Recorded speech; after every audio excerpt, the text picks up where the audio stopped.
Good day everyone. Welcome to lecture number 2 of Math 123 Integral Calculus. Previously, we have discussed some fundamental concepts as well as basic integration rules, specifically using the power rule in integrating algebraic functions, and some integration properties. For this lecture video, we will continue discussing the basic integration rules, but now we will be talking about the exponential and logarithmic functions. First, we have the exponential functions. So we have two standard integration formulas. First is the integral of e raised to u du, which is equal lang dun sa e raised to u plus c. So as you can remember in differential calculus, di ba, kapag diniderivative natin ang e raised to u, so wala namang nangyayari, it is still e raised to u. So with that, syempre kapag in-integrate mo yung e raised to u, same pa rin siya na e raised to u. Pinagkaiba lang sa dadagdagan natin siya ng arbitrary constant. For the reason na, so hindi naman natin alam kung yung original ba na e raised to u ay may kasamang constant. Kung ano man yung value ng constant na yon. So be it negative, 0, or positive. So basically, yun na rin yung pinaka-derivation netong unang formula natin kay exponential functions. Next naman, ito si integral ng a raised to u du. So si a is any constant. So pwedeng 1, 2, 3, 4, any number that is raised to an exponent na u. So ito, kapag in-integrate natin yan, that will be equal to a raised to u divided by the natural logarithm ng base mismo ng ating exponential function, and then syempre plus arbitrary constant. Now, if we will derive this, so ang pinagalingan lang naman nato is galing din sa integral ng formula na to. Pero siguro para mas magets natin yung derivation ng formula na to, so try muna natin isingit si logarithmic function. And by the way, so yung pinaka-relationship kasi ng exponential and logarithmic function, so they are inverse functions. When we say inverse function, so take for example, we have, so di ba kapag function, so nire-refer natin siya as f of x. So let's say we have one function. So yung function na yon, so meron siyang domain and range. So when we say domain, yun yung values of x na pwede mong substitute that will result to a range of values. So yung range na yon, tinatawag siya, so at sa x ay domain, the y values ay range. So for example, kay first function natin, meron siyang mga values of x na 0, 1, 2. Tapos yung mga values na yan, so that is example lang naman, no? So let's say for example, yung 0 na x magre-result sa value ng y na 1. And then si 1 na x magre-result sa value ng y na 4. And then ito naman let's say 16. So let's say ito yung unang function natin. So kung gusto natin gumawa ng inverse ng function na to, so ang gagawin natin, so mag-switch place lang basically yung mga values ng x tsaka values of y. Let's say ito yung first function natin, di ba? And then let's say we have another function. So we can say that this another function is inverse of our first function kapag yung mga values ng x and y nila ay nagkapalit lang. So for example, itong pangalawang function natin, ang mga values ng x niya ay 1, 4, 16. Tapos itong mga values ng x na yan mag-result sa values ng y na 0, 1, and 2. So pag ganyan yung case, no? Sa lahat ng value ng x neto, naging values of y neto. And then, ganun din yung values ng y naman niya, naging x dito sa kabila. So, kapag ganyan yung case, no, so masasabi natin na itong unang function ay inverse na itong pangalawang function. So, basically, yun din yung relationship ng exponential and then ng logarithmic function. So, when we say logarithmic function, so although nandito tayo kay exponential, no, so sisingit ko na lang din sa logarithmic. So, when we say logarithmic function, so ang form kasi niyan, logarithm base of b, x is equal to y. So, yan yung basic form ng ating logarithmic function. So, kung di-discuss natin, so ano ba yung mga parts ng logarithmic function? So, yung sub b dito, yung b na nasa baba ng logarithm, so ang tawag natin dyan ay base. And then si y, ang tawag natin dyan ay exponent, samantalang si x, so tinatawag siyang argument or minsan, tinatawag din siyang answer. So, tinatawag siyang answer kasi etong form na yan ng logarithmic function, pwede natin siyang i-convert into a exponential function. So, sa exponential function, basically, we have a constant na base tapos nire-raise siya sa isang variable or function mismo. So, etong form na yan ng logarithmic, kung i-convert natin yan into a exponential function, so that will be, so, same base pa rin naman. So, di ba ang tawag natin dito? Sige, pangalanan ko na lang. So, ang tawag natin dyan ay base. Ito naman, tawag natin dyan exponent. And then ito, tinatawag siyang, so, either argument, or minsan nire-refer din siya as the answer. So, tinatawag siyang answer dahil kung convert natin yan into exponential, so yung base is still the base ng exponential function. So, yung exponent is still the exponent of the exponential function. So, you have d raised to y, so equal siya kay x or yung pinaka-argument or the answer dun kay logarithmic function. So, pag sinabi nating logarithmic function, so ang common form kasi, for example, kapag i-graph natin yan, this is, let's say, 1. So, ang graph ng logarithmic function, so, hindi naman maging masyadong accurate yung drawing ko, no? Pero something like this. Oops.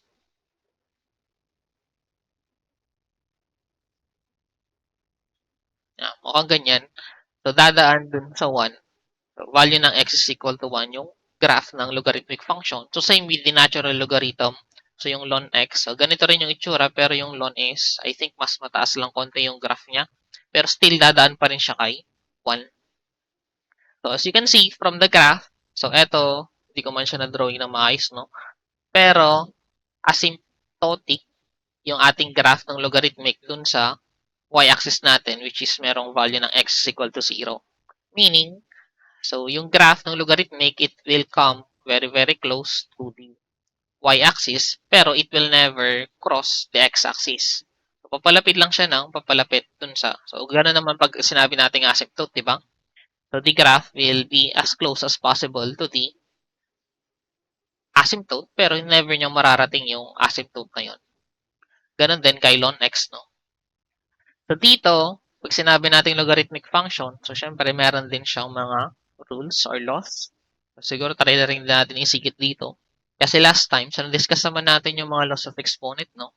So, similarly, dito kay logarithmic functions or logarithm, so, we have also rules para dito. I think medyo familiar din naman, no? Kamukha lang din naman ng nandoon kay logarithm, ay kay exponentials. So, laws of logarithm. So, dito ko na lang siya ilalagay, ha?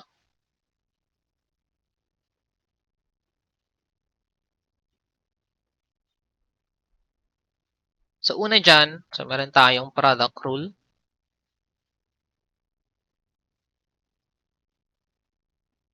So, when we say product rule of logarithm, so let's say we have logarithm.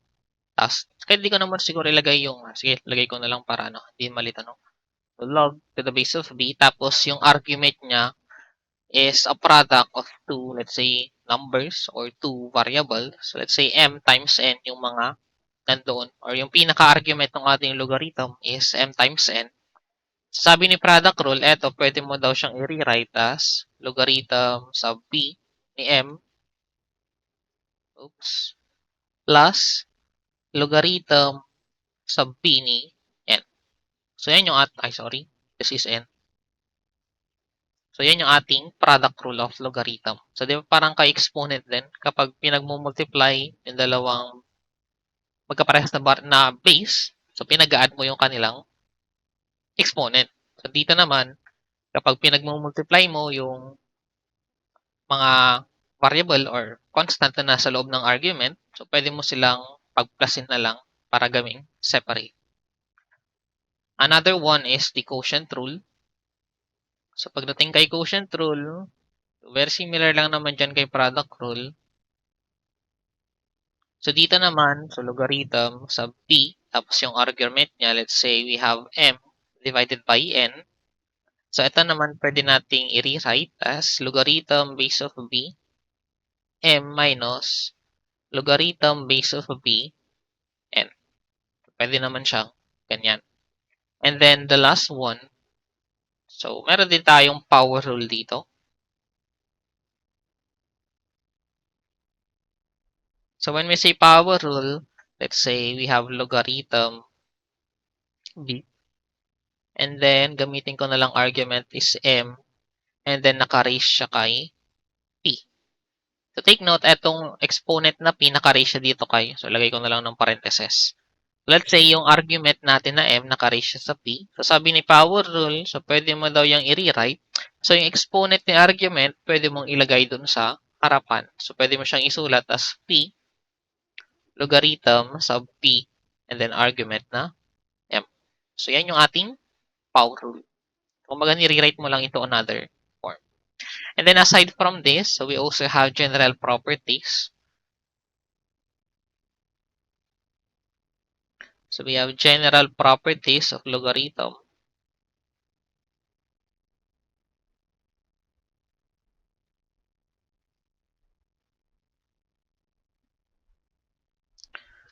So, first, we have logarithm b, argument 1. So, this is equal to 0. So, isulat ko lang muna, no? Then, explain it later.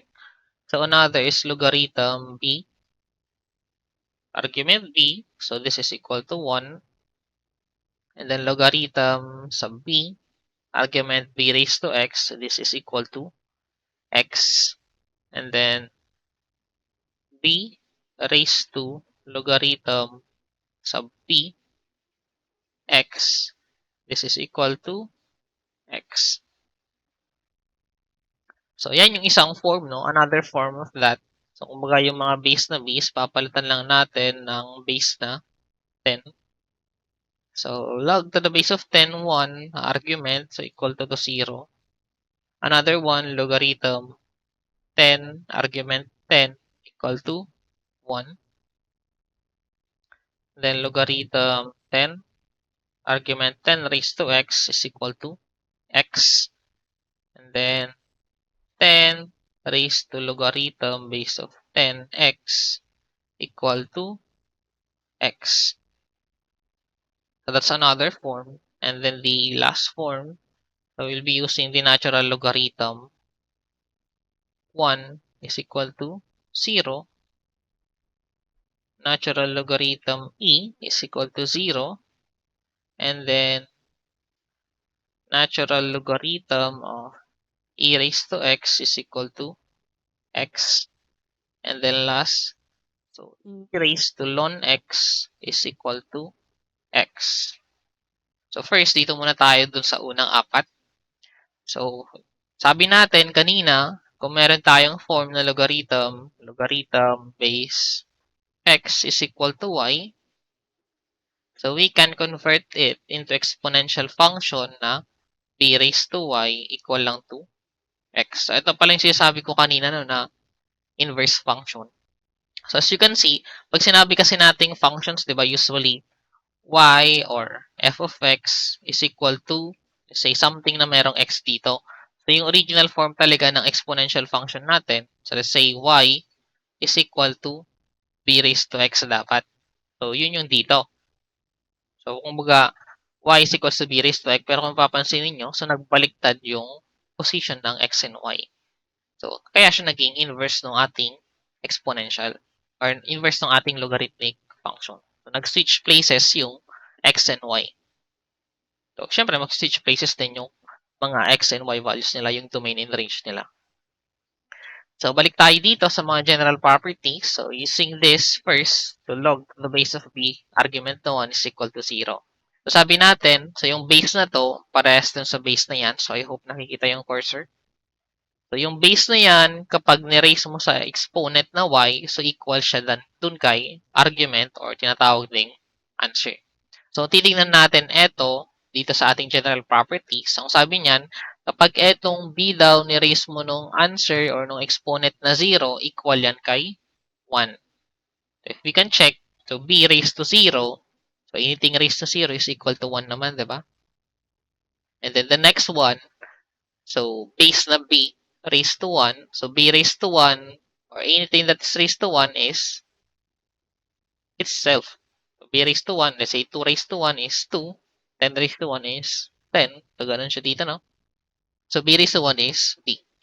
And then, ito naman, so b raised to x is equal to b raised to x. And then, ito naman is actually, property lang, galing lang yan din dito. So, sabi natin, so log base of bx is equal to y is, kapag kinonvert natin to logarithmic, so b raised to y is equal to x. Now, if you take this form, so itong b raised to y is equal to x, so sabi natin, itong y na nandito, equal lang siya sa buong yan, di ba? So, taking this, wait lang, palit ako ng kulay. Kumbaga, etong y na to, papalitan mo ng value na yan. Kasi etong buong yan, di ba sabi naman is equal to y. So, parang yung b, ay yung y na exponent, so pinalitan mo lang ng logarithm base of b, x. That is equal daw kay x.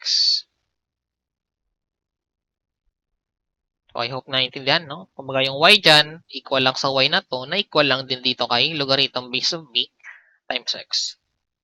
So is this property? So, ganun siya gumagana, no? And then next, so itong sunod na apat naman, and by the way, no, pagdating kay logarithm, ang default na ginagamit na base is 10 kasi. So, pwede kayong makakita ng mga logarithm na ganyan lang. Let's say logarithm x. So, hindi na nilalagay yung base na 10. So, basta walang nakalagay, so, isipin nyo na lang para siyang merong imaginary 10. Kumbaga para siyang kay square root. Di ba si square root, ganyan siya. Supposed to be merong 2 dyan na index. Pero, since square root nga, so hindi na nilalagay yung 2.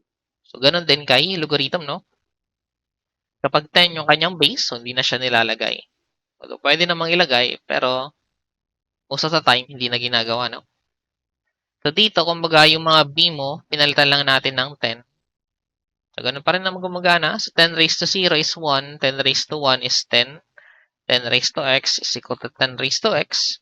And then using this property, so dito kasi kung papansinin niyo, so yung pinaka-base nung exponential function, so di ba nasa exponential function to? So constant na base raised to some function or variable. So 10 raised to logarithm na parehas nung base nung logarithm dun sa base ng ating exponential. So kapag ganyan yung form, so equal lang dun sa argument na nasa loob ng exponent na logarithm yung ating answer. So, I hope na kakasunod. Dito naman sa mga susunod, so when we say natural logarithm naman, so si ln x, you can think of it as logarithm na ang kanyang base ay natural e. Basically, yan yung ating natural logarithm, no? So, when we say e, so ito yung constant na e. So, yung irrational number na e is likely pi. So, di ba si pi kasi, that's 3.1415926 and so on. So, ito namang si natural E. So, ang value naman yan, around 2.718281 and so on. So, constant yung mga yon na ginagamit sa mathematics. So, tinawag siyang natural logarithm kasi ang base niya ay natural E. So, dito parang isipin nyo, pwede siyang logarithm base ng E. So, ang base natin is E. So, applying yung mga previous na rule na ginamit natin. So, ang base dito is E. E raised to 0 is 1. Sorry, this is 1 pala, no? I mistyped it kanina. So, this is 1. So, e raised to 1 is e. E raised to x is e raised to x. And then using this, so e raised to ln x, so, yung argument na nasa loob ng logarithm, yun lang yung magiging answer natin. So, I hope nasundan itong lahat ng general properties. Ganun din dun sa ating laws, no, na tatlo. So, babalik tayo dito sa formula na pangalawa. So, integral ng a raised to u, du, equal lang kay a raised to u over ln a plus arbitrary constant. So, paano ba naging ganyan talaga yung ating formula? So, papakita natin, no, paano na-derive yung formula na yan. So, let's say, so instead of using u, so, doon na lang tayo sa mas familiar form, no? Let's say a raised to x dx. So, baka kasi magamit natin as substitution si u. So, dito, si a raised to x kasi, or di ba sabi natin, gamit yung rule kay logarithm sa mga general properties, si a, pwede natin itong i-represent as e raised to ln A. So, using this rule, no? Ano ba yan? Ito. Or ito na lang kay, sige, since ln yung ginamit ko, sige, ito na lang kay e raised to ln x is equals to x. So, dito, ang base ng exponential is e. Tapos, ang base naman ng logarithm is e din. So, equal lang siya kay x. So, dito, babalik tayo doon. May sumobra. So, dito, ang base is ng exponential function is e. So, ang base ng logarithm is e sa parehas. So, kapag ganyan daw yung form, sige, balik ta rin natin para mas maging kamukha nung nandoon. So, sabi dun sa rule na yun, so, di ba, e raised to ln x is equal to x. So, ngayon, ang gagawin ko, so, papalitan ko lang yung mga x ng a ngayon. So, ibig sabihin, e raised to ln a is equal lang kay a. Pero ang target natin kasi, yung pinaka-integral natin is a raised to x. So, para maging a raised to x yan, so etong x, yung a na yan, i-raise ko ng x ngayon. So, you can think of this na, so, diba si a raised to 1, o si a is equal yan kay a raised to 1. Tapos, ni-raise ko sa exponent na x. So, basically, using the power rule, pagdating naman kay exponent, so, eto hindi na ipagpa-plus, no? Ang gagawin, pag-multiply yung mga exponent. So, si a raised to 1 raised to x. So, equal lang kay a raised to x. So, kung anong ginawa natin dito kay right side ng equation, yun din yung gagawin natin kay left side. So, ito, burahin ko muna, no? So, e raised to ln a is equal to a raised to. So, i-raise ko ng x ngayon. Ibig sabihin, yung 1 na exponent niya, minultiply ko ng x. So, ibig sabihin, so, eto exponent nung left side, i-raise ko naman, or i-multiply ko yung exponent niya ng x. Kasi yun yung ginawa ko dun sa right side. So, I hope nasundan yung process natin, no? So, etong integrand natin na a raised to x, pwede nating palitan ng ganito. E raised to ln a times x. So, i-rewrite ko lang, no?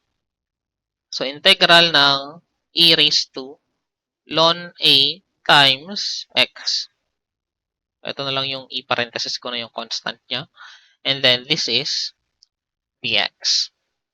So, dito, I'll try to introduce ng pakonti-konti yung tinatawag nating u substitution. No? So, we will be integrating using the u substitution. Kasi u substitution is actually part pa siya ng strategies. So, integrating methods or strategies na ginagawa if ever na hindi na applicable directly gamitin yung mga standard integrating formulas natin. So, gumagamit tayo ng substitution para ma-reduce yung ating integrand into a form na pwede na natin gamitin yung ating standard integration formulas.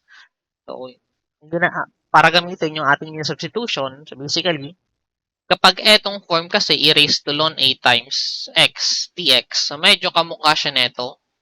Ang pinagkaiba lang dito kasi sa standard formula natin, ang exponent is u. Pero dito, ang exponent kasi natin, ln a times x. So, para gamitin si u substitution, so, kumbaga, yung exponent e na to, yun yung ililet natin equal to u. Basically, u is equal to ln a times x. Now, since ginawa natin, sa pinalitan natin yung part na merong x into a u, so, mangyayari, mapapalitan din dapat yung ating variable of integration. So, para mapalitan yung variable of integration, kumbaga yung lahat ng x kasi, so, naging part na siya ng u. So, etong dx na to, kailangan maging du na lang din para mag-proceed pa rin tayo. Kasi, syempre, di ba?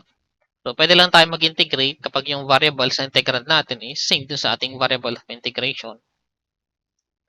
So, para maging du, etong cu, ang gagawin natin, di-derivative natin.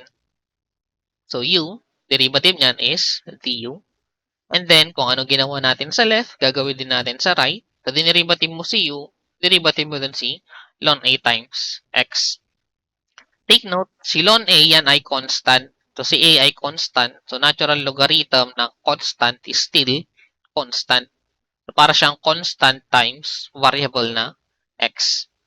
So, di ba kapag nagdi-derivative tayo ng, say, d, for example, derivative ng 2x. So, eto, si 2 ay constant and then variable si x. So, parang ganito yung itsura niya. Si ln ay constant, variable si x. Kapag nagdi-derivative tayo nito, di ba? So, equal lang naman ito kay 2. So, ganun din dito, kapag dinerivative natin si ln AX, equal lang yan kay ln A. And then, dx. Now, from here, so extract natin, so ano ba yung katumbas ni dx? Kasi yung isa-substitute natin, kailangan natin palitan itong dx sa original nating integral. So, from here, we can say that dx is equal to du divided by ln A. So, balik tayo dito. So, integral ng e raised to. Si ln AX, pinalitan na natin ng u. And then si dx, papalitan naman natin ng du over ln A. So, du over ln A. So, ulitin ko lang, si ln A ay constant. So, using yung rule number 3 natin last time, so, pag constant yan, di ba pwede nating ilabas sa ating integral sign? So, ito pwede nating isulat 1 over ln A integral ng e raised to u du. No, as you can see, etong nasa loob, yung pinaka-integrand natin, eto na mismo nasa standard integration formulas natin. Therefore, pwede na natin gamitin ito. So, integral ng e raised to u is still e raised to u. So, multiply lang natin. So, integral ng e raised to u is e raised to u. And then, plus c. So, dito hindi ko na sinama c or hindi ko na multiply yung nasa labas na 1 over ln A kay arbitrary constant. Kasi 'di ba, itong nasa labas is constant, tapos i-multiply mo sa arbitrary constant, so constant pa rin naman siya. Kaya ganito ko na lang siya sinulat, no. So pag gumagamit tayo ng substitution, so after natin ma-evaluate using the standard integration formulas kasi mas simple na yung form niya, so kailangan nating ibalik yung original na value ng yun na yun. So, kung ang sagot natin, kumbaga ito yung sagot na, di ba, kapag nag-integrate. Pero kailangan muna nating ibalik yan kasi nag-u substitution tayo. So, yung u na to, ang original value niyan ay ln A times x plus c. So, pwedeng ito na actually yung form ng integral natin, no? However, kung mapapansin niyo, so hindi naman yan kamukha nito. So, para maging kamukha niyan, so balik tayo sa substitution na ito. So, sabi natin, si e raised to ln A times x, di ba, equal lang siya kay a raised to x. Therefore, etong part na ito, etong part na yan, equal lang siya dito. Therefore, yung form na yan, so pwede mong isulat, 1 over ln A, yung e raised to ln AX is equal lang kay a raised to x plus c. So, eto na siya ngayon.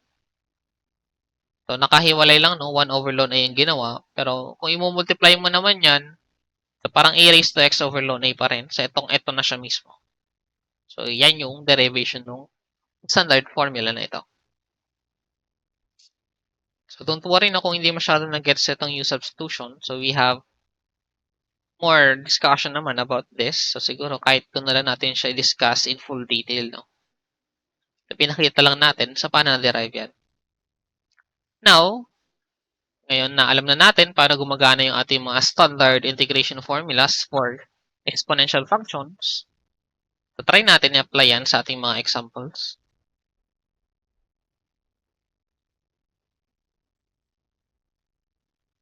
So, for our problem number 6, so last time, I think that's 5, no? So, ito yung kadugtong nun. So, we're still on the basic integration rules naman. Kaya, yung numbering ay itinuloy ko na lang. So, example number 6, so integral ng e raised to, or negative e raised to, negative 2x dx. So, dito, so, di ba dalawa lang naman ang formula natin for exponential functions. So, ang kamukha nito, yung una. So, yung integral ng e raised to u. So, dalawa lang naman, it's either ang base is e, or ang base ay constant. So, dito ang base na ginamit ay e. So, yung unang formula ng exponential functions ang gagamitin. So, isulat ko na lang siguro dito, no? So, integral ng e raised to u du is equal to e raised to u plus c. So, dito ang pinagkaiba lang, so merong negative sa harapan and then yung exponent natin is negative 2x. So, hindi siya u lang. So, para maging kamukha nito, itong in-integrate natin, itong nandito kay standard integration formula. So, gawin nating equal to u yung exponent ni e dito sa ating integrand. So, papasok na naman si u substitution. So, dito, lilet u natin is equal to negative 2 raised to x. Pero, meron pa rin negative dun sa harapan, no? Pero actually, mangyayari dyan sa makakancel lang. So, paano makakancel? Pakita na lang natin, no? Mas madali siyang explain. So, d, or u is equal to negative 2x. So, nagkaroon tayo ng substitution. U substitution, so ibig sabihin lahat ng u na nandito, even yung ating variable of integration is magiging u na din. So, diderivative natin si u para maging du. Dinerivative mo yung left, derivative mo din yung right. Sa derivative ng negative 2x, this is negative 2 dx. And then from here, so extract natin si dx. So dx, pwede nating express as du divided by negative 2. And then lahat ng yan, i-substitute natin sa ating original function. So negative e, yung negative 2x, nilet natin yan equal to u. Si dx, papalitan natin ng du divided by negative 2. So, negative divided by negative 2. So, magka-cancel na ngayon yung negative. So, negative divided by negative is positive. And then, meron tayong constant na 2. So, using rule number 3, so pwede nating ilabas yung 1 over 2 na yan. Ang matitira na lang sa loob, integral ng e raised to u du. And this is exactly yung standard integration formula natin, no? So, integral ng e raised to u, so that is 1/2 e raised to u plus c. I explained this kanina, no? So, hindi ko na i-multiply si 1/2 kay c. Kasi 1/2 times arbitrary constant is still constant pa rin naman siya. Pero hindi pa ito yung ating final answer, no? So, ang ating final answer, so kailangan nating ibalik yung u sa original niyang value, which is negative 2x. So, saka natin dagdagan ng arbitrary constant. So, this is now our final answer.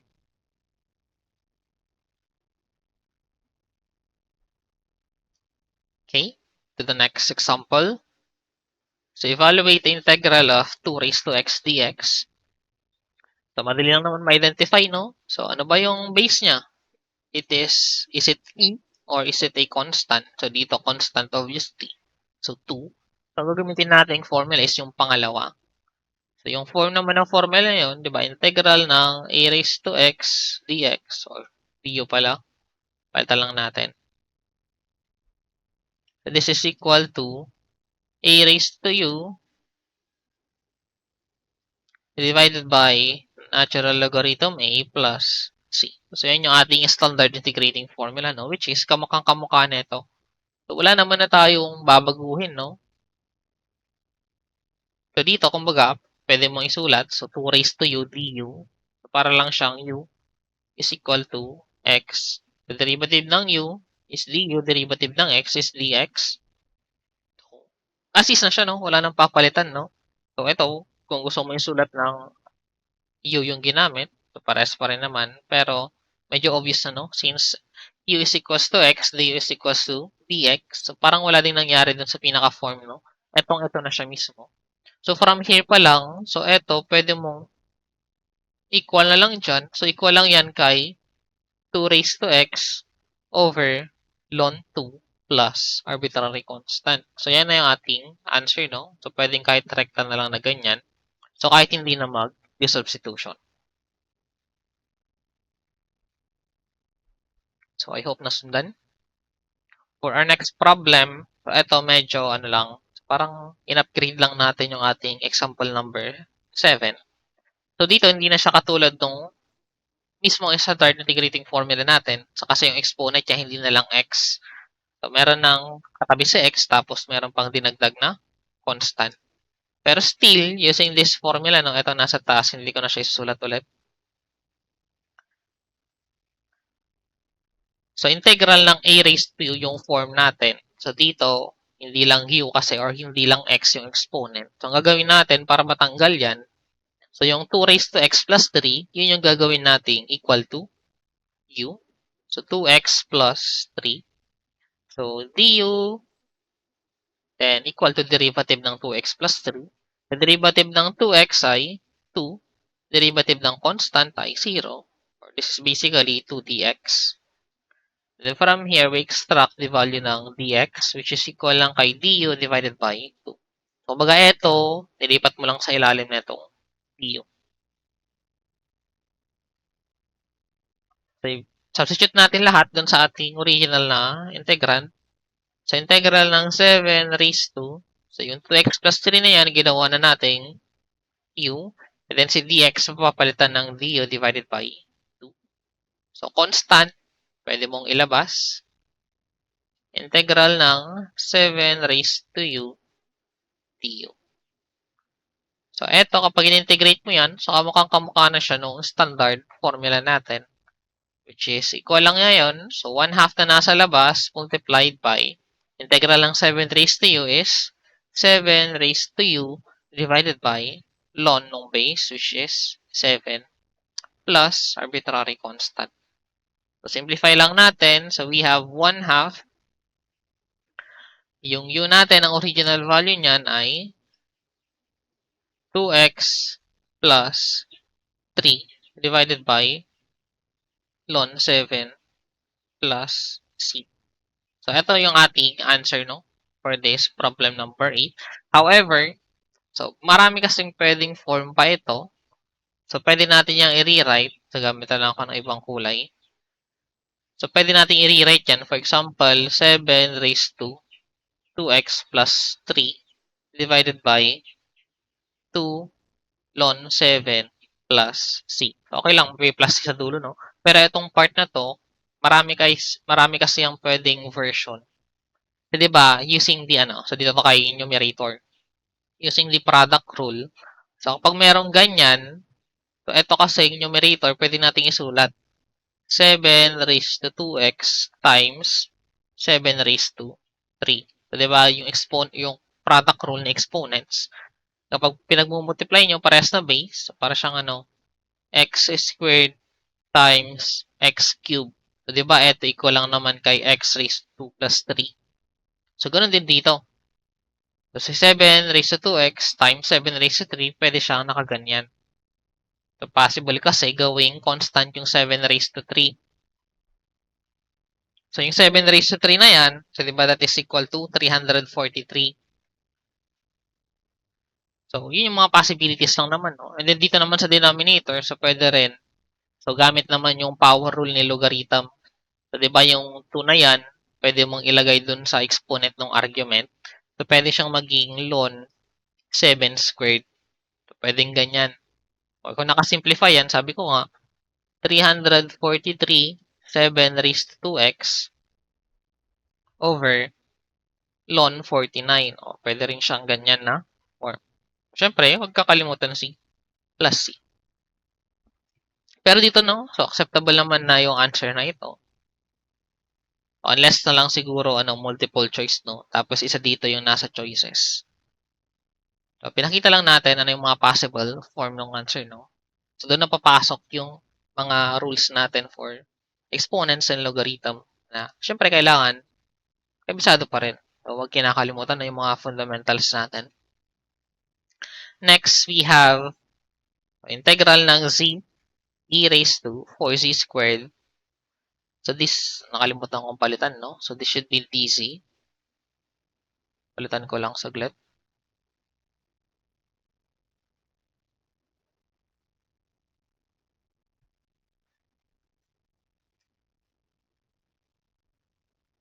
Okay, so yan. So, integral ng z raised to 4z squared dz. So, ito, so, ang base ay e. So, definitely, yung ating first formula ang gagamitin, no? So, dito, ang pinagkaiba lang, so medyo ma-exponent na yung exponent tong e. Pero, huwag kayong matakot, no, kapag mga ganitong klase ng integrand na yung ipinigay sa inyo. Usually, ganun naman talaga sa math. So, ginagawa minsan na intimidating, nakakatakot yung mga problems. Pero, once ma-realize mo, actually, madali lang yung mga solution most of the time. So, dito ang gagawin natin. So, ganun din pumapasok na yung idea ng paggamit ng U substitution. So, ililet Q mo yung something na, baga, once, di ba, pag nag-let Q tayo, din yung derivative natin. So, kinukuha natin si du. So, merong madalas natitira na du is equal to something. Kung ano man yung value ng something na yon. Ngayon, kung constant na yung something na yon, okay lang kasi ilalabas siya pag in-integrate. Pero dito, so imagine niyo na lang muna, nilet natin cu is equal to 4z squared. So pag dinerivative nyo yan, so equal siya kay 8z. So merong natirang z. So yung 8 pwede mong ilabas, pero syempre yung z hindi. Doon na papasok. So kaya rin merong z dito. So basta ang tandaan na lang kapag nag-use substitution. So ililet mo yung part ng integrand mo na sa tingin mo kapag dinerivative mo, kung meron mang matirang constant doon, kayang i-cancel ng mga constant na yun yung ibang part ng integrand mo. So tulad dito. So ang gagawin natin, ililet natin, balik ko lang sa white para magkakapares ang kulay ng solution. So ililet natin is equal to 4z squared. So this will be du. Derivative ng 4z squared is 8z dz. And then from here, so we extract dz, which is equal lang kay du divided by 8z. So merong natirang z na yan. So, syempre, hindi mo yan pwedeng ilabas. So may iwan. So si 8 pwede mong ilabas. Pero kung papansin niyo kung isa-substitute natin yan, so let's say we have z e raised to, yung 4z squared, yan yung nilet natin. Ngayon, si dz, papalitan natin ng du over 8z. As you can see, eto nasa numerator, eto nasa denominator. Therefore, magka-cancel na sila. So, ganun gumamit din ng U substitution, no? So, kung na-foresee nyo na pag nilet mo ba yung, pag dinerivative mo ba yung nilet mo, kaya niyang i-cancel yung mga variable na nasa labas. So, mga ganun na thought process, no, kapag nag-U substitution. So, dito na-cancel naman. So, wala na tayong problema. So, ilabas na lang natin si 8. So, we have 1 over 8 integral ng e raised to u du. So, eto, yun na mismo yung nasa standard integrating formulas natin, no? So, eto ngayon is equal lang kay 1 over 8 e raised to u plus c. But before that, so, balik lang natin yung value ng u to the original value na 4z squared plus c. So, ito na yung ating answer for problem number 9. So, sana naman nakakasunod, no? So, down to our last example for the exponential function. So, evaluate the integral of e raised to theta, or quantity ng e raised to theta plus 1 squared divided by e raised to theta. So, dito, medyo malayo na siya, no? Dun sa dalawang form ng integration formulas natin for exponential. So, wag kayong magtaka bakit theta yung nandito. Kasi theta kasi is actually a Greek letter, no? So, it is just another letter. So, instead of using X, Y, Z, A, B, C, or any consonant, any vowel, so gumamit lang ng theta. So, huwag kayong matakot. So, si theta kasi usually ginagamit for angles, di ba? Pero dito, si theta ginamit lang siya as variable of integration. So, wala kayong dapat ikabahala, no? So, ang kailangan natin, gawing kamukha neto, yung nasa standard integrating formulas natin. Pero hindi na lang limited dun sa dalawang kakadiscuss natin, no? So, possible mga previous na formulas natin yung ma-apply or mga future na madidiscuss pa natin. So, yun yung sabi nating mas challenging part ng integral calculus. So, kailangan mong hanapin so, ano yung pwede mong gamiting formula. So, paano mo i-simplify ito para maging applicable yung mga formulas na yon. So, dito, one way to simplify this, so, kailangan nating i-expand yung nasa numerator. So, eto kasi, although exponential function yung nasa loob na i-raise to a variable, so, pwede pa rin natin yung expand. So, para pa rin siyang binomial times binomial. So, eto pwede nating i-rewrite sa integral ng e raised to theta plus 1 quantity e raised to theta plus 1 divided by e raised to theta d theta. And then, so para siyang binomial, iba lang yung form niya. So, multiplying or multiplication of two binomials. So, applicable yung ating FOIL. First, outer, inner, and then last term. So, integral ng e raised to theta, or first terms, di ba? So, e raised to theta times e raised to theta. So, parehas na base. So, isipin nyo na lang para yung x times x squared. So, parehas ng 1 yung kanilang exponent. So, di ba, ito is equal lang kay x squared. So, ganun din ang gagawin nyo dito. So, parehas na base e. Exponent nila parehas din. So, theta plus theta, edi equal yan kay 2 theta. So, isang theta plus isang theta pa, edi dalawang theta. And then outer, so e raised to theta times 1, ganun din si inner. So, e raised to theta times 1 is e raised to theta. So, ganun din dito, e raised to theta. And then for the last term, 1 times 1 is 1. And then for this outer and inner, so kailangan natin ipag-add. So, this is equal to 2 e raised to theta. So, kung i-rewrite natin yung ating integrand, so this is now equal to e raised to 2 theta plus 2 e raised to theta plus 1 divided by e raised to theta. And then this is d theta. Now, kung titingnan natin yung ating integrand, so yung pinaka-numerator, kumbaga tatlong term kasi sila, di ba? Tapos isa lang term yung ating denominator. So for this case, kung mga sa fraction, so si e raised to theta na nasa denominator, so para siyang common denominator, di ba? So pag yan, pwede nating i-rewrite ngayon. So since common denominator, pwede siyang so integral ng so quantity ng e raised to 2 theta divided by e raised to theta plus 2 e raised to theta over e raised to theta plus 1 over e raised to theta, and then this is d theta. So, pag ganito kasi, pwede nating masimplify, no? So, eto, e raised to 2 theta divided by e raised to theta, o applying the quotient rule na exponents. So, parehas na base, ipag-subtract lang yung exponent nila. So, dalawang theta, babawasan mo ng isang theta. So, matitira, isang theta na lang. And then, plus, so eto, magka-cancel yung e raised to theta, ang matitira na lang ay 2. And then, plus 1 over e raised to theta. And then, this is terms of d theta. So, etong e raised to theta with respect to d theta. So, yun na yung mismo nasa standard integration rule natin, di ba? Ito naman, so integral ng 2. So, constant lang naman yung 2. Ibig sabihin, pag in-integrate mo yan, maragdagan lang ng katabing variable.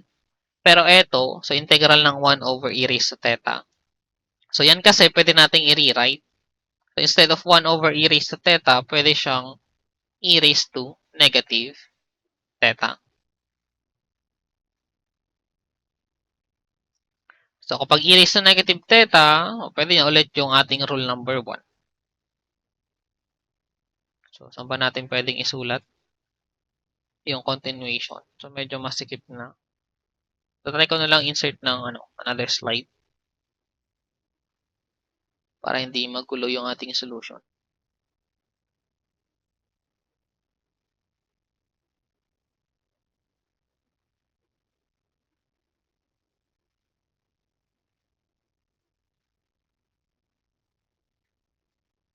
Okay? So, i-rewrite ko lang dito. So, yung number 10 is, tira na lang, integral ng e raised to theta plus 2 plus e raised to negative theta d theta. So, etong una, so, eto yung nasa integrating formula mismo natin. So, integral ng e raised to theta is e raised to theta. And then, integral ng 2. Edi equal siya kay 2 times theta. So, parang integral ng 2 dx, edi 2x. So, dito, integral ng 2 d theta is 2 theta. Plus, so integral, so isulat ko na lang muna, e raised to negative theta d theta. Para maging kamukha nito, so yung standard formula kasi natin, walang negative sa exponent. Edi ang gawin ninyo, let q is equal to negative theta. We get du, and we get negative d theta. So, si d theta, pwede mong palitan ng negative du. Substitute natin. So, integral ng e raised to negative theta, yung negative theta, ginawa na nating u. Si d theta, mapapalitan ng negative du. Or eto, pwede nating isulat.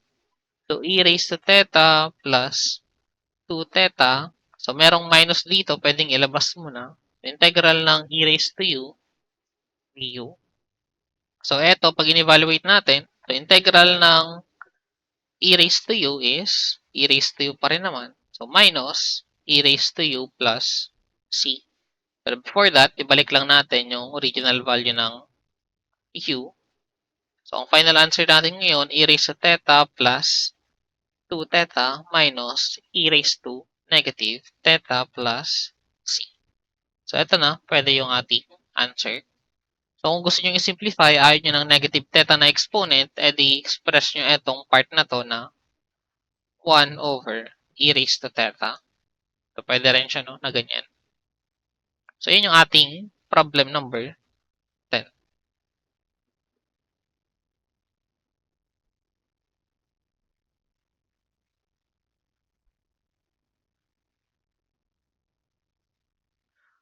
Moving on to the logarithmic functions, ito naman yung tatlong integration formulas. So, itong una, so kasama to dun sa first 5 formula slash property na binigay ko, no? So, nire-write ko lang dito since, so, kabilang pa rin naman siya kay logarithmic functions, pero yung pinaka-final answer na, no?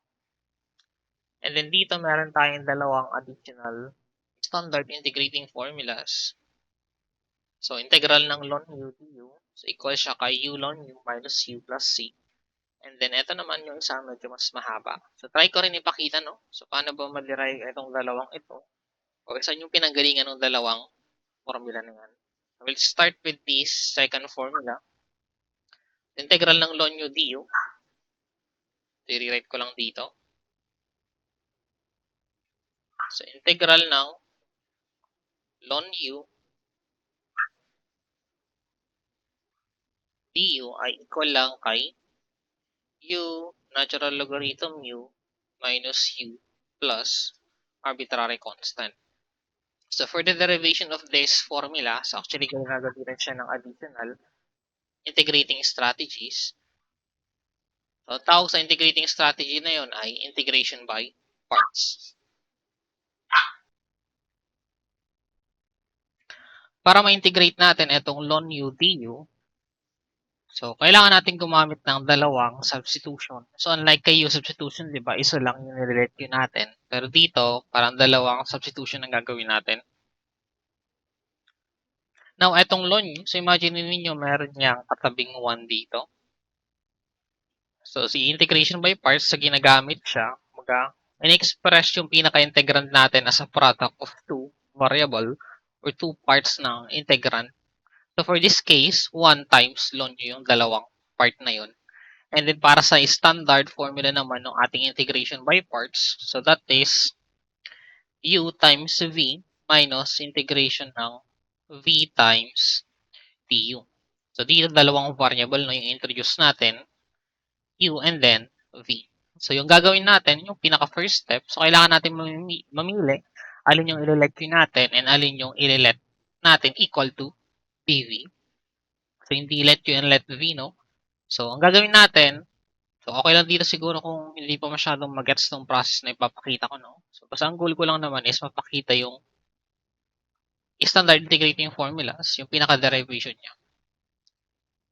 Although, ito naman is ma-discuss natin for the future discussions natin. So, siguro kahit doon na lang talaga mag-gets in full detail, no?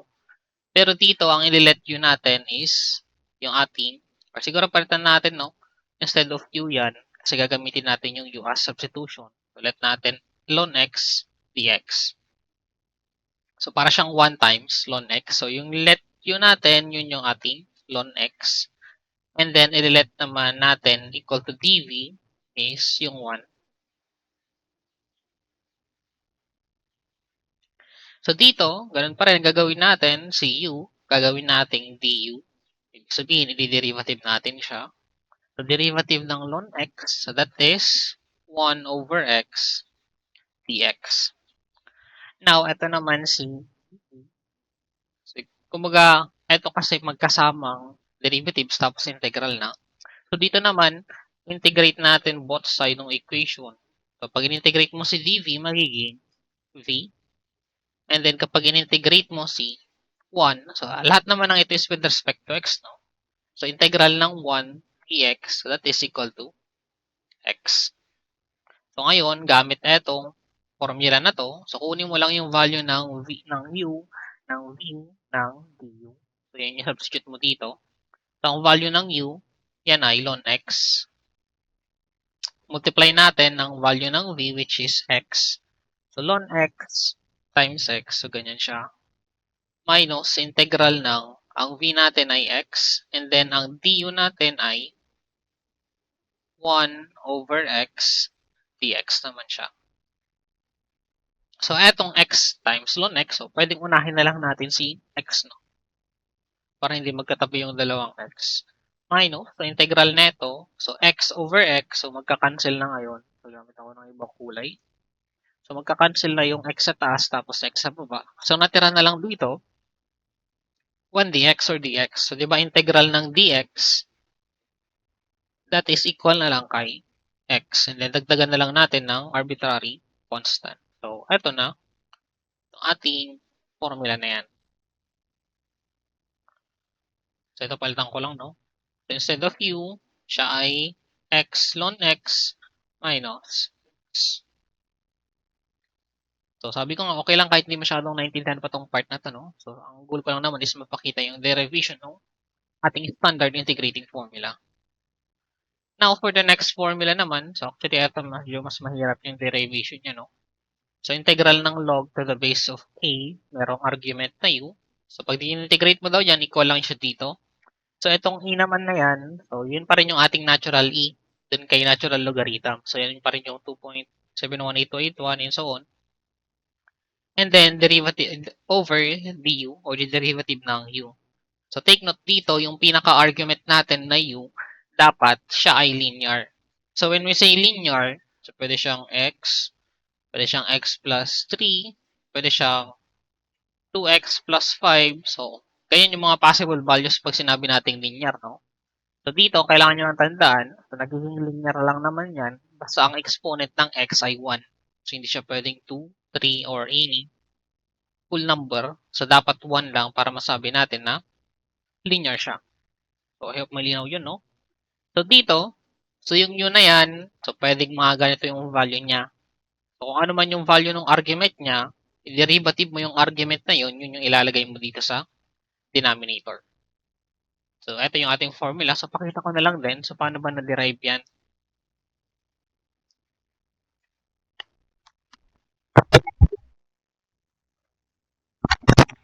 So, i-rewrite ko lang dito, no? So, integral ng logarithm a x dx. So, gawin ko na lang x, no? So, ito is equal kay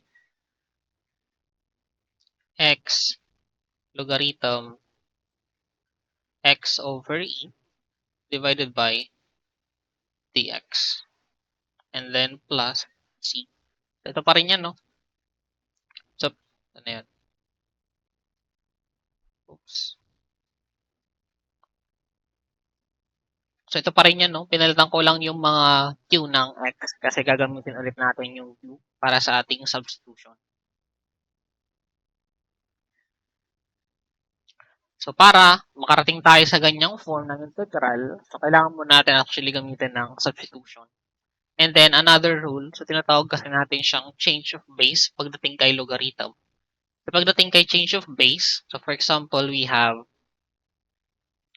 logarithm a argument b. Eto, pwede daw natin i-convert by change of base. So, mag-introduce tayo ng another base. So, let's say logarithm c na base ang gagamitin natin. So, pwede nating express kayo itong original na yan as logarithm to the base of c argument b divided by logarithm to the base of c argument a. So, yan yung change of base na tinatawag no kay logarithm. So, originally, yung base niya is a and then meron siyang argument na b. Tapos mag-i-introduce tayo ng another base. So, pwede natin siyang express as ganyan. So, ito is parang yung pinaka-pattern, no? Yung change of base na sinasabi ko. So, para lang nagkakaroon tayo ng idea. Ngayon, gamit itong rule na to, so, kailangan natin i-convert itong log to the base of ax na integrand natin. So, i-convert natin yan. So, yung logarithm base ng a, x, i-convert natin sa ganitong form. Pero ang gagamitin nating base is yung ating natural e.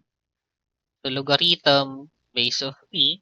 So, using this pattern, no? So, this is x divided by logarithm base ng e times a. So, I hope nakikita yung pattern, no? So, sinunod ko lang naman yan dito. And then, ang ginamit kong base is e, or the natural e natin. So, hoping na nasundan yun, no? So, eto ngayon, so pag sinabi nating logarithm e, logarithm base of e, so ano ba yung katumbas niya kasi? Sabi natin, nung unang slide ata nito, so, yung logarithm base ng e, sabi natin, ito is equal lang kay natural logarithm. Therefore, ito ngayon, pwede natin i-convert as ln x divided by ln a. So, I hope malinaw yun, no? So, ngayon, ito daw, na integrand natin na original, so ito siya. So, pwede natin yung palitan na ganito. So, ito pwede nating express ln x dx divided by, oops, ayusog ko lang, divided by ln a. So, take note, ln a is a constant. So, constant yan. So, pwede mong ilabas ngayon yung 1 over ln a. So, matitira na lang sa loob, ln x dx. So, itong integral ng ln x dx, so ito yung kakaderive lang natin, di ba? Ito siya. So, integral ng ln x dx, equivalent siya kay x ln x minus x plus t. So, ito na mismo yung gagamitin natin para ma-integrate yun. So, ito ngayon, equal na lang kay 1 over ln a. So, yung integral niyan, x ln x minus x. And then, so ilalabas ko na lang c plus c.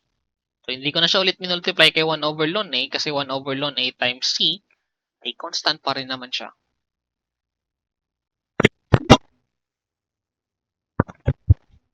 For our next step, so ang gagawin ko, so tignan nyo itong nasa loob ng bracket. So, x ln x minus x. So, dalawang term yan. And then, yung both terms na yun ay merong na part. Therefore, pwede nating extract ngayon yung x na yan. So, para siyang example, we have 2x squared minus x. So, ito, pwede mo i-convert as x quantity ng 2x minus 1. So, in-extract ko lang si x kasi yung dalawang term na to, merong part na x. Kung factorable yung x sa bawat term na yun. So, ganun din yung gagawin ko dito sa loob, no? So, yung x, ilalabas ko na. So, magiging x divided by ln a. So, ang matitira sa loob, ln x minus 1. And then, plus c.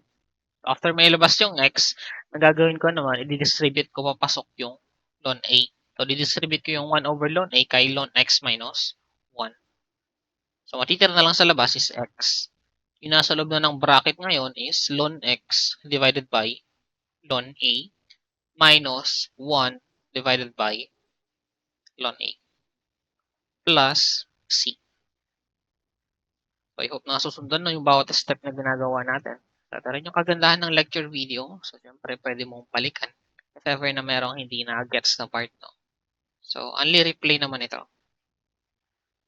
So, ang next substitution na gagawin natin, so kung matatandaan nyo dun sa ating general properties. So, when we say natural logarithm ng e, so, di ba, ito is equal kay 1. So, ito ay nakay general properties. So, check nyo na lang yung mga unang slides natin kanina. So, nandun naman ito. So, natural logarithm e is equal kay e. So, ito yung, di ba, logarithm base ng e is equal to 1. So, e raised to 1 is equal to e. So, ang gagawin natin, so papalitan natin yung 1 ngayon dyan ng ln A. So, ito ngayon ay ln A minus ln E over ln A plus C. Now, since hindi kasya, so dito na lang siguro ito. So, next simplification na gagawin natin. So, eto ay mga ln, di ba? So, yung ginamit nating substitution kanina. So, ln x divided by ln A, so equal siya dito. Kumbaga yung mga ln, pwede mong i-convert pabalik kay log E, log to the base ng E.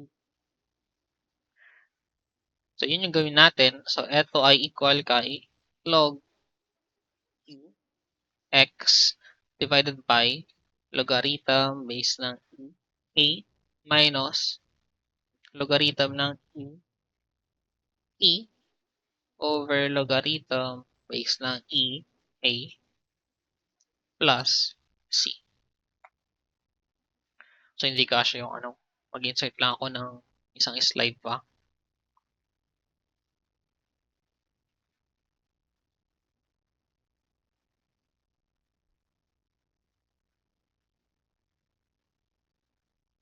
So, eto siya, no? So, i-write ko na lang yung last na line natin. So, yung last, that is x quantity logarithm E x over logarithm E ni A minus logarithm E over logarithm E ni A plus C. So, nire-write ko lang yung last line. No? Ito pa rin yung nandito sa baba. So, ito no, nire-write ko lang dun sa kabila para masundan pa rin. Ngayon, gamit naman yung change of base. Sabi natin sa change of base, logarithm A, B. So, equal siya kay logarithm C ni B over logarithm C ni A. Kumbaga, nandito tayo sa form na ganito ngayon. Ang gagawin natin, kumbaga, ni-reverse lang natin yung process natin kanina. So, from here, gagawin naman natin ganito yung kanyang form. So, papansin niyo parehas naman na base, di ba? So, gamit itong change of base na pabalik, so, yung nasa loob ng bracket, pwede nating isulat ngayon as logarithm base ng A times X. So, E, yun yung C dito. Yung X, yun yung B. And then yung A, yun yung A dito sa form na to. So, I hope nasundan nyo, no? Minus, so ganun din, convert natin pabalik. Ito naman is equal kay logarithm base ni A, E, plus C. So, naging ganyan na siya. But, syempre, hindi pa naman yan kamukha ng ating standard formula na nandito. So, hindi pa naman yan magkamukha, no? So, simplify pa natin further. So, ito, kung matatandaan nyo yung ating quotient rule pagdating kay logarithm, so, parehas na logarithm, parehas ang base na A, and then, so, pinagsusubtract sila. O pag ganyan, di ba, sabi ni quotient rule, si logarithm m over n, ilagyan natin ang base na A. So, ito pwede nating isulat logarithm na A, m minus logarithm base ni A times n. So, ito daw, gamit tong substitution na to or rule na to, so pwede natin i-convert pabalik sa ganyan. So, parehas naman na A ang kanilang base. Therefore, x times the logarithm ni A na base, argument niya, x divided by E. So, from minus, convert lang natin into division. Plus C. So, distribute ko lang yung x. This is x logarithm base ni A x over E plus arbitrary constant. So, eto, kamukha na actually nung standard integrating formula natin, no? So, ito na siya mismo. Ang pinagkaiba lang, meron pang dx sa baba. So, sabi natin, di ba, yung x dito, dapat linear.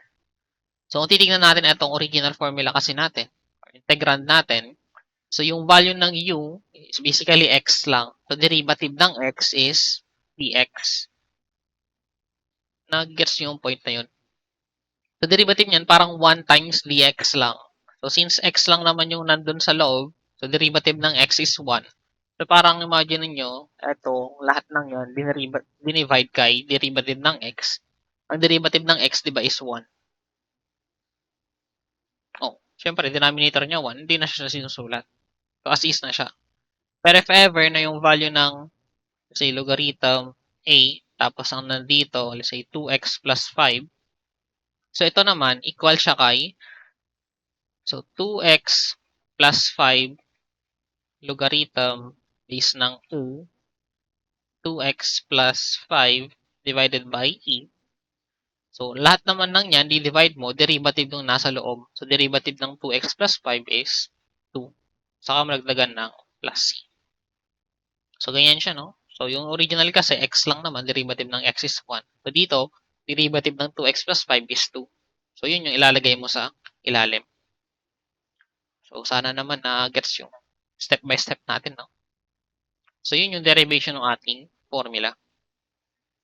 Now, we try to apply examples. Pero dito actually, hindi pa naman example na yung 11 natin. So, we also have 5 problems for logarithmic. Pero yung isa, ito is more like simplification lang. So, kumbaga parang pinaka-recall or pwede mastery na lang nung laws of logarithms naman natin. So, ito, we need to simplify yan na medyo mahaba-haba equal to 2. So, para ma-simplify yan, so try natin gamitan ng mga rule na discuss natin kay logarithm. So, unang rule na kailangan dyan para ma-simplify, so ang sabi natin, logarithm base ng a, x is equal to y. So, pag kinonvert mo yan into exponential, a raised to y is equal lang kay x. So, maraming way para ma-simplify ito, no? So, pakita lang natin yung mga possible choices natin no, na pwede nating gamitin para ma-simplify ito. So, una, ito. So, etong logarithm base ng ax is equals to y. So, ganitong form siya mismo, no? Logarithm, so yung value ng a is 3. Yung value ng x is, imagine nyo yung buong naka-curly bracket na. Then, value ng y is equal to 2. So, gamit etong transformation na yan, so pwede nating sabihin na 3, so yun yung a, i-erase mo dun sa naka-equals, equal to 2. So, equal siya ngayon dun sa mismong value ng x, yung pinaka-argument ng logarithm natin, which is 7 plus logarithm base ng 4, 13 plus logarithm base 2, x minus 8. O di, nabawasan tayo ng isang logarithm. To further simplify this, so simplify natin, 3 squared is 9, tapos may 7 dun sa kabila. So, mangyari dito, yung 7 na nasa right, ililipat natin sa left. So, mangyari parang 9 minus 7, di ba? So, matitira na lang dito, merong 2. So, 2 logarithm base 4, 13 plus logarithm base 2x minus 8. So, dito pwede nyo gamitin ulit, no? So, etong form na to, eto siya. And then, yung y natin is ganun ulit, 2. So, you can repeatedly use this. Well, pwede nyo ulit-ulitin na itong way na to, no? Pero, papakita ko yung another way paano i-solve ito. Similar pa rin naman siya, pero kumbaga, variation lang siya nung solution natin na ginawa sa unang line. So, gagawin natin, so, etong buong ito, so, yung logarithm base 4, tapos yung argument na 13, yan, yung buong yan, gagawin natin yung exponent. So, gagawin natin exponent yan ng 4. So, kumbaga, 4 raised to logarithm base ng 4, 13 plus logarithm base 2, x minus 8. So, yung buong yan, ginawa kong exponent ng 4. So, bakit ko ba ginawang ganyan? Kasi kung matatandaan nyo, so di ba meron din tayong general property na p raised to logarithm base of b, x. So, ito is equal lang kay x. So, yan yung pang-apat doon kanina sa mga general properties natin. No? So, eto, pag sinimplify natin itong 4 raised to logarithm 4 base ng 4, 13 plus logarithm base to x minus 8. So, ito na lang siya mismo. Yung pinaka-argument ng logarithm ang magiging value niya. Now, etong nasa left side naman, So, kumbaga, etong nasa baba, ginawa nating exponent. So, ganun din, etong 2, gagawin natin siyang exponent ng 4. So, yun yung importante, no? Dapat parehas. So, kung yan, ginawa nyo exponent ng 4, etong 2, gawin nyo din exponent ng 4. So, mangyari, simplify natin, 4 squared is 16. So, ito, pag sinimplify natin, so, gamit etong rule na to, so, ito is equal na lang kay 13 plus logarithm base 2 x minus 8. Ganun ulit, lipat natin sa 13 kay left. So, 16 minus 13 magiging 3 na lang. And then we have logarithm base 2 x minus 8. So, dito, you can use kung etong substitution na yan or etong substitution na to. So, kayo nang bahala na kung anong mas gamay yung way dyan. So, siguro gamitin ko na lang yung una, no? So, gamit yung form na yan. So, pwede natin express 2 raised to 3 is equal to x minus 8. And then 2 raised to 3 is 8. And this is x minus 8. So, kung sisimplify pa natin yan, so para siyang x is equal to 16. Kung pinahanap lang yung value ng x, no? So, yan yung ating answer. So, yan yung simplified form ng medyo mahabang logarithm natin.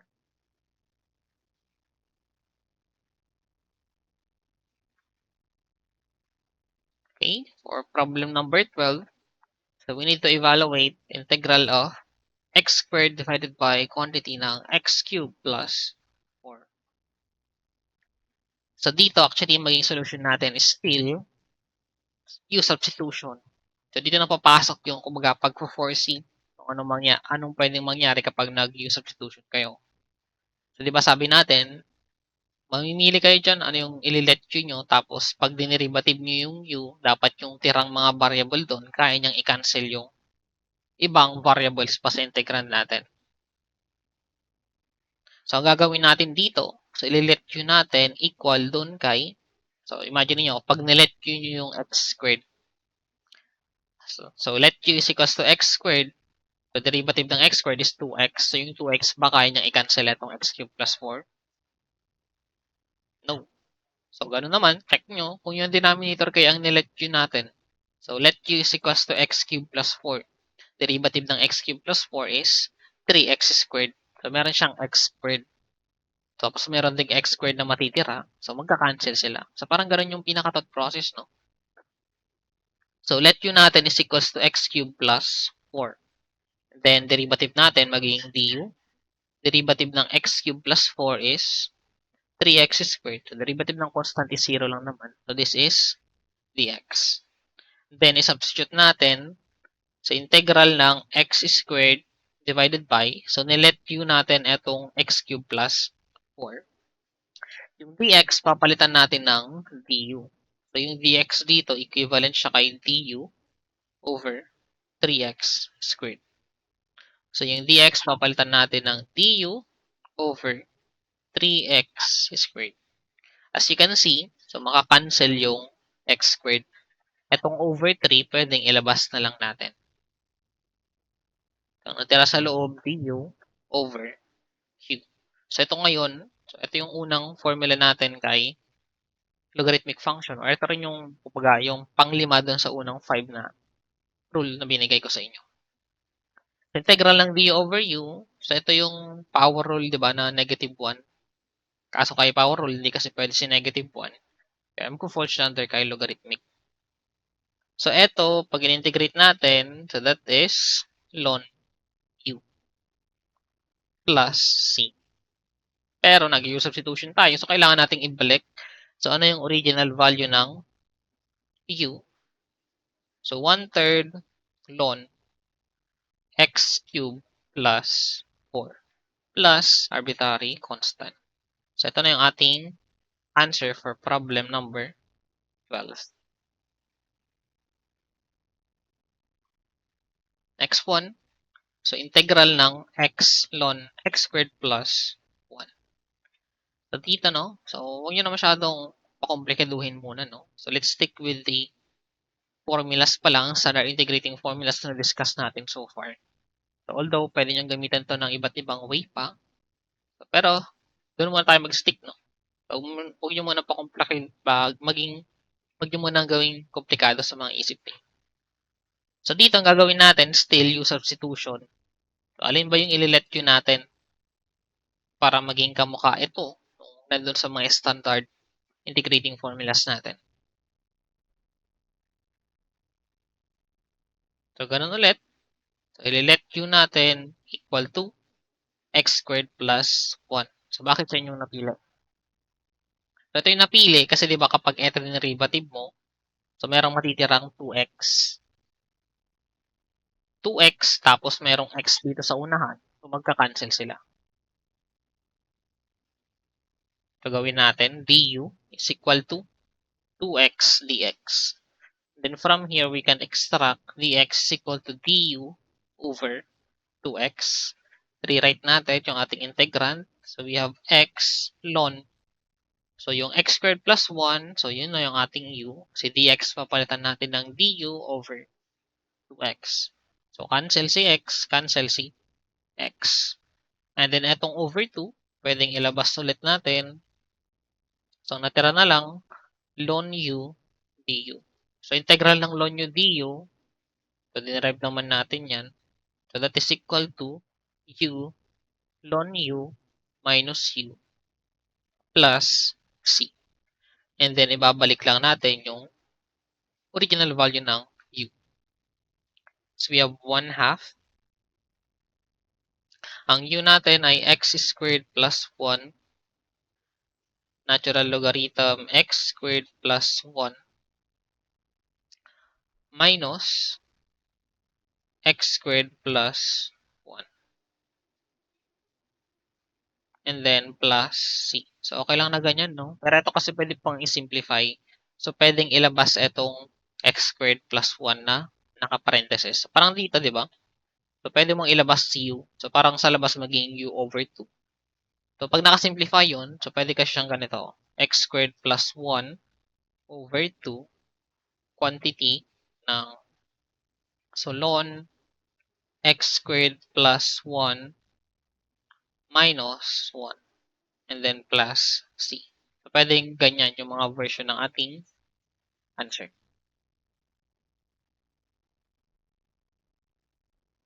So, still, no? So, napaka-importante nung use substitution.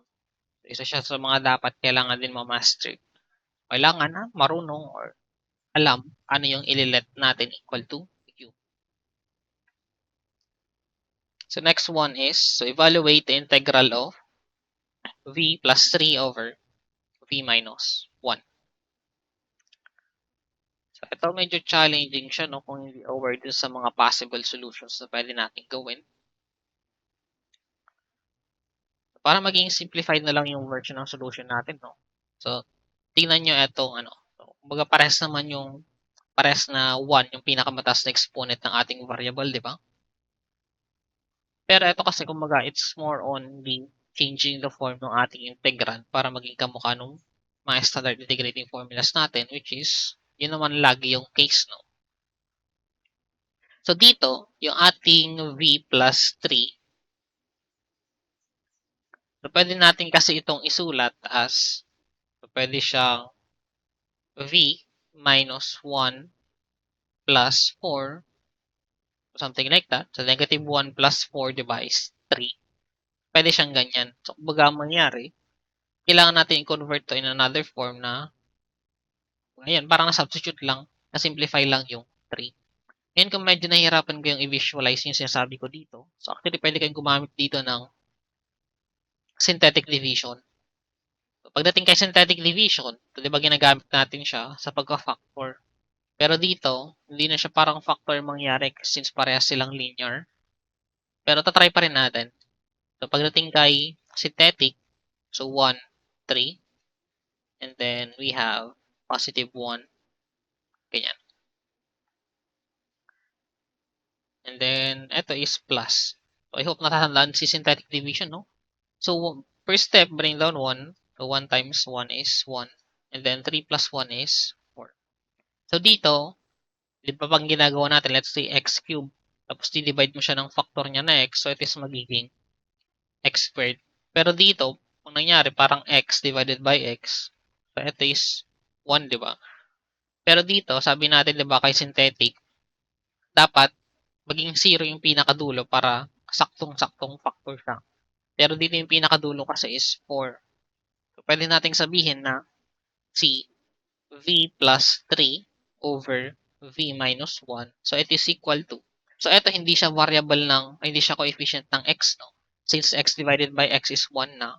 So, ito is 1 plus 4 over v minus 1. So, ulitin ko lang, no? Etong 1 dito, hindi na yan coefficient ng v.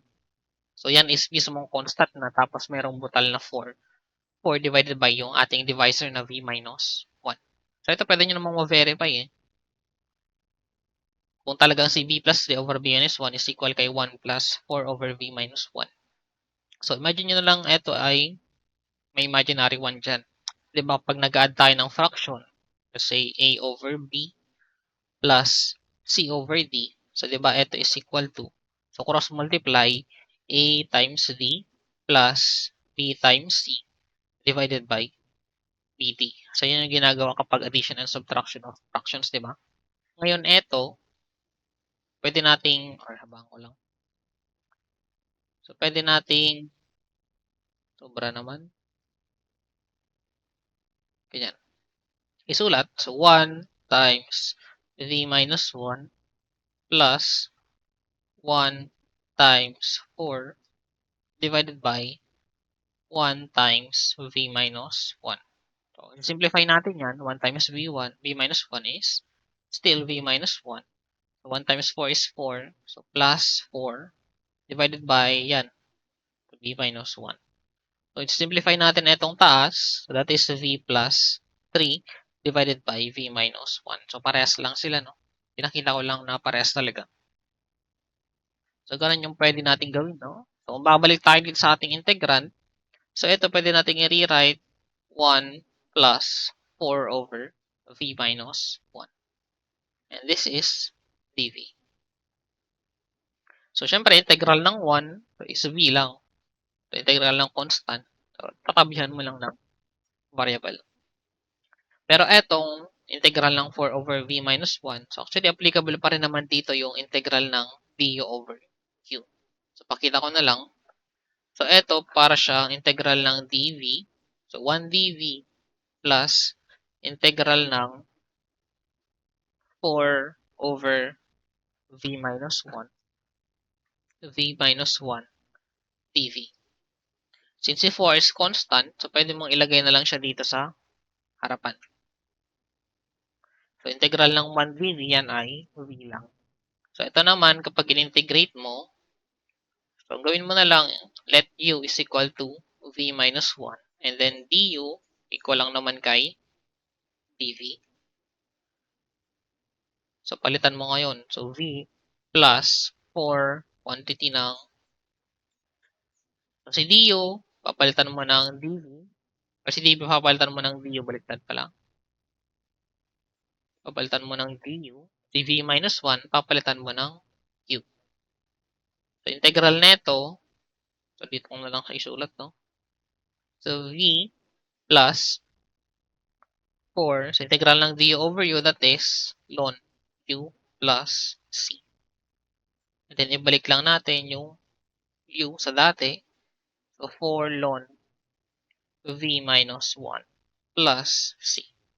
So, ito na ngayon yung ating answer for problem number 14.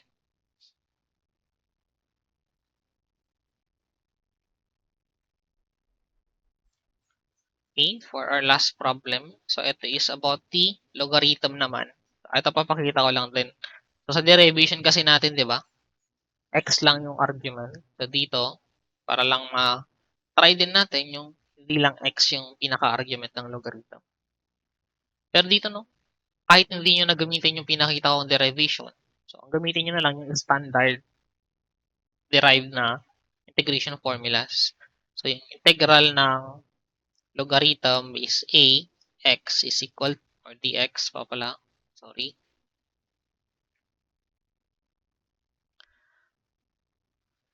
So, x logarithm x over e divided by dx plus c. So, pwedeng gamitin nyo na lang yan since napakita naman natin yung derivation niya. Pero kung gusto nyo gamitin yung way, yung long method, so yung kumbaga solution na ginamit kong pang-derive, pwede rin yun, no, if ever na nakalimutan nyo ito.